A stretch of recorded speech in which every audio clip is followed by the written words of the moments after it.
I got so much motherfucking design on right now. Break it down, bring it back, make it clap. I got 3 old thoughts, new block, where that thing. Bitches on my line, and you know. Assalamualaikum warahmatullahi wabarakatuh. Nama saya Sally Angelia Putri. NIM saya 2289 20059. Dikisahkan dahulu kala di sebuah tempat hiduplah seseorang yang bisa dipercaya mengubah nasib seseorang. Seseorang itu disebut Kitapa. Hingga pada suatu hari ada salah satu penduduk yang menemui beliau dengan tujuan ingin merubah nasib kehidupannya.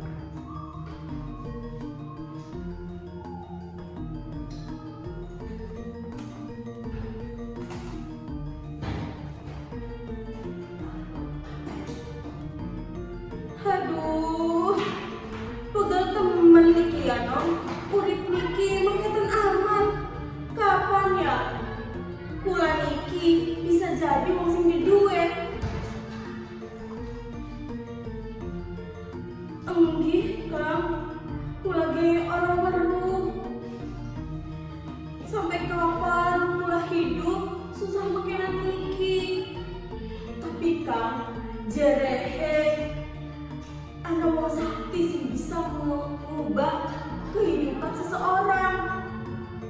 Maune urip sing jadi maune urip susah, saiki jadi wong sing duwe Kang. Iya Kang no.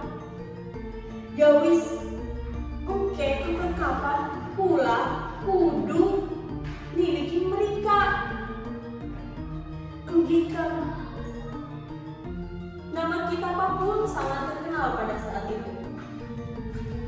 Hingga pada suatu hari, Lapas dan istrinya pun menemui Kitapa, seseorang yang sedang dibicarakannya tadi.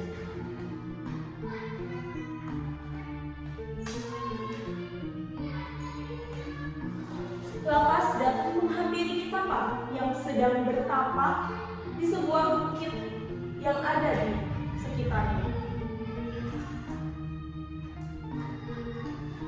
Punten Ki, enggi wonten napa wong kono mriki? Ki, nami kula Lapas. Kula mriki niki pengen jadi wong sing duwe Ki. Batin kula niki lara, sekabe uang menghina kula. Lamun pekoten kula anjuraken malam Jumat Kliwon teka mendaki kula di kene mani. Ngerti boten gawa sinten-sinten. Iki urusan kula karo wong kono. Ngerti boten napit ingkar. Nggih Ki, kula ngerti. Akhirnya setelah menemui Kitapa, Lapas dan istrinya pun bergegas pulang.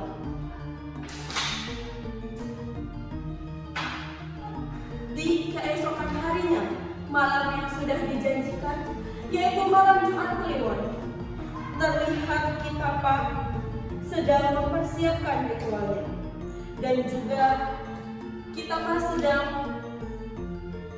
membaca mantranya. Jerami ingsun balik maning jantan, paririn pun di pesawahan. Awan ngasilakan hudan sing agem, banyulah kaliren ngaliri pesawahan. Sekabeh uang tunduk saking kula, hiasakem, hiasakem. Sedang asiknya bergumam mengucapkan mantra, terdengar suara teguran yang entah dari mana asalnya.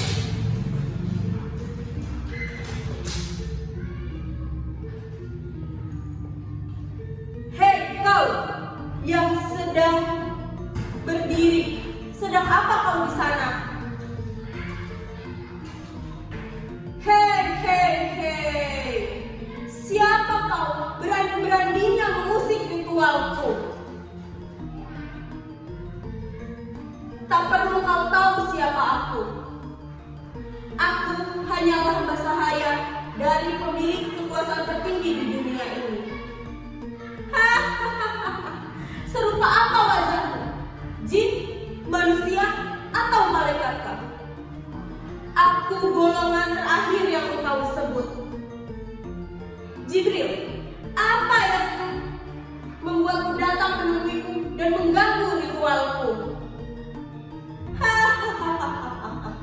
Jika menyebut namaku saja kau masih salah, lalu bagaimana dengan ritual yang kau sedang jalani ini? Kurang ajar, beraninya engkau mengganggu ritualku. Setinggi apapun kamu, siapapun kamu, kamu tidak akan pernah bisa mengalahkanku.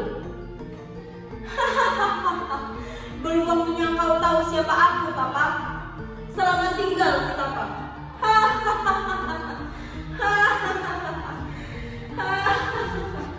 Kita pun merasa jengkal karena beraninya ada orang yang mengusik ritualnya.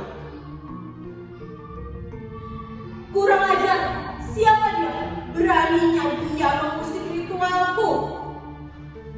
Ternyata dari kejauhan terlihat Lapas dan istrinya yang hendak menemui Citapa bersembunyi di balik pohon. Lapas dan istrinya ketakutan menyaksikan kejadian yang baru saja dialami oleh Citapa. Lalu Citapa pun mencium keberadaan Lapas dan istrinya. Kenapa kamu, Lapas? Kemarilah. Lapas pun dan istrinya menghampiri Citapa.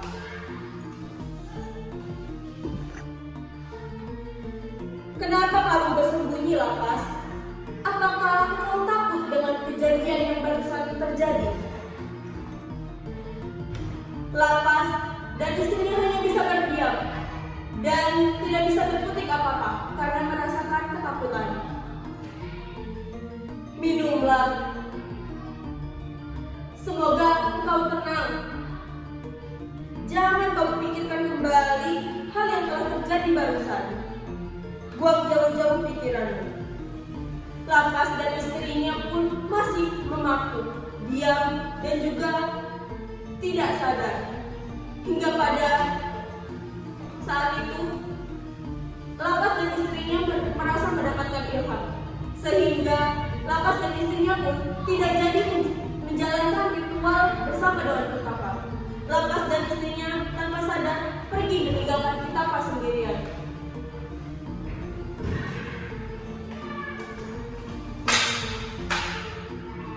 Citapa pun sangat marah. Citapa pun terheran-heran mengapa Lapas meninggalkannya. Hei Lapas, mau kemana kamu? Ritual kita belum selesai. Kembalilah. Hei, hei, hei. Lapas pun tak menghiraukannya. Lapas dan istrinya pun pergi meninggalkan Citapa sendirian. Sambil melihat keadaan sekitar, Citapa pun berkata, jangan-jangan dia yang mengambil pasienku. Kurang ajar. Siapapun dia, pasti akan aku balas kau. Citapa pun memaki kepada langit yang tadi mengajaknya berbicara. Setelah itu, Citapa pun tertidur. Di hari lainnya, terlihat Citapa sedang tertidur di bawah pohon. Lalu Citapa pun bermimpi. Ada seseorang yang menghampirinya kembali.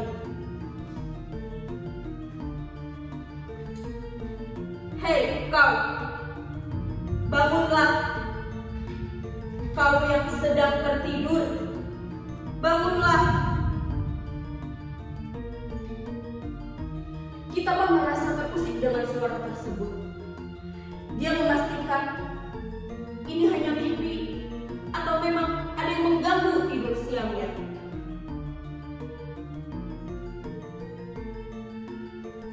Beliau pun tercengang melihat seseorang yang datang menghampirinya. Seseorang berbadan besar, bahkan lebih besar dari kita sendiri. Dengan kagetnya, beliau bertanya-tanya, "Siapa kamu?" "Aku yang pernah menghalangi ritualmu." "Hei, inikah yang dikatakan seorang malaikat? Tak bersayap. Tidak perlu engkau tahu. Aku bisa menyamar menjadi apa saja. Lalu, jika benar kamu malaikat, malaikat apa kamu? Mengapa kamu datang hanya berpakaian seperti orang biasa?" Kita pun terheran-heran.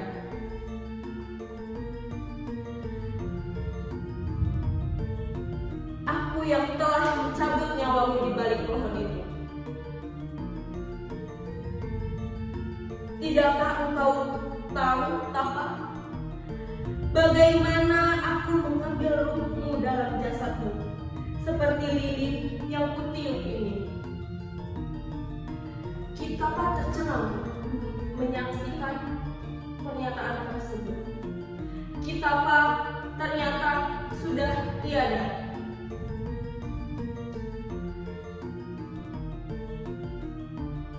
Jasadmu ada di pohon itu. "Apa? Tidak mungkin. Tidak mungkin aku mati. Aku adalah seorang yang sakti. Tidak ada orang yang bisa mengalahkanku, apalagi membuatku mati." Sesungguhnya, jasad manusia lebih kecil dibanding dari ruhnya, seperti yang kutiup api sebagai ruh dan sumbu ini sebagai jasadmu. Tak lama kemudian, kita pun bertanya-tanya dan memandang alam sekitar yang berbeda dari tempat dia tidur sebelumnya. Kita pun tersadar bahwasanya kita akan menyatakan kekalahannya. "Begitu besar kuasa-Mu, ya Allah. Aku salah telah memberanikan diri melawan-Mu. Maafkanlah aku, Israel. Sembah sujudku untuk-Mu." "Hei Tapa, jangan pernah kau sekali-kali bersujud di depanku. Sesungguhnya aku hanyalah hamba sahaya dari pemilik kekuasaan tertinggi di dunia ini. Di alam semesta ini, kekuatanku hanyalah setetes air di lautan yang hitam. Dibanding kekuatannya, sesungguhnya Dia maha benar dan maha tinggi." Kita pun menengadahkan kepalanya dan berdoa memohon ampunan kepada Sang Maha Kuasa. "Astagfirullahaladzim, apakah ajarkan aku bertobat, Israel?" "Baiklah, Tapa, akan datang seseorang yang akan membawamu ke jalan yang benar. Tunggu saja." Tak lama kemudian, seseorang yang berbicara dengan Kitapa itu menghilang. Kitapa dengan keadaan masih bingung dan masih menyadari kesalahannya, bertanya-tanya. Tak lama kemudian, datanglah seorang kiai dari salah satu pondok pesantren yang ada di sekitar lingkungan Kitapa berada. "Assalamualaikum." "Waalaikumsalam. Siapa engkau? Malaikat lagi kah?" "Bukan. Saya adalah ustaz pondok pesantren ini." "Astaga, saya pikir engkau malaikat lagi." "Sampai ini siapa? Dan ada keperluan apa datang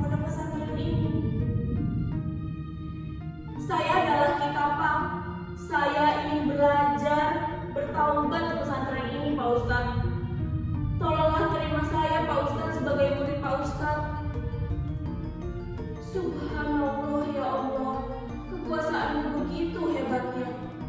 Engkau Kitapa. Iya, saya Kitapa. Benar-benar besar kekuasaanmu ya Allah. Memangnya mengapa Pak Ustadz? Mengapa Anda terkaget-kaget mendengar nama saya? Yang saya tahu dan penduduk sini tahu, Kitapa sudah lama menghilang dan tidak pernah ditemukan lagi. Loh, ini saya Pak Ustadz. Saya masih hidup. Saya ini Kitapa. Ya, benar ya Allah. Memang benar besar kekuasaanmu. Baiklah Pak Ustadz. Terimalah saya menjadi muridmu. Baiklah, saya akan mengajarkanmu bertobat. Terima kasih Pak Ustadz. Akhirnya, Kitapa pun bertaubat di salah satu pesantren yang ada di sekitarnya. Setelah itu, Kitapa kembali ke jalan yang